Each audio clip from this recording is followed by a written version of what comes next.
1960 की दहाई थी जब कराची में रहने वाला धान पान और शरीर लड़का अमेरिकी सदर जॉन एफ कैनेडी और एंथोनी कोइन की नकाली करके दोस्त अहबाब से दांत समेटा करता था।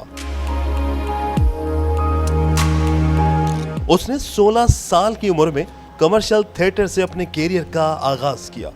वो बचपन में ही अपने स्कूल टीचर, करीबी, अजीज व कारिब और दोस्तों के लब व लहजे की नकाली करके हंसाया करता था।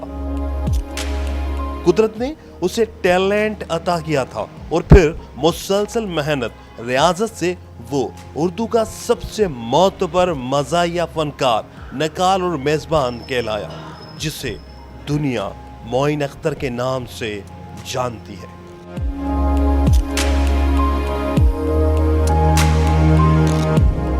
मोइन अख्तर एक मतनू अदकार थे, लेकिन मज़ाक का रंग उनके फन पर यूं सजा रहा जैसे खीर पर चांदी का वर्क। उसके बसरी रूप और मिठास को दो आतशा कर देता है और मोइन अख्तर का बिलाशुबा बड़े सगीर में आज बहुत बड़ा नाम है।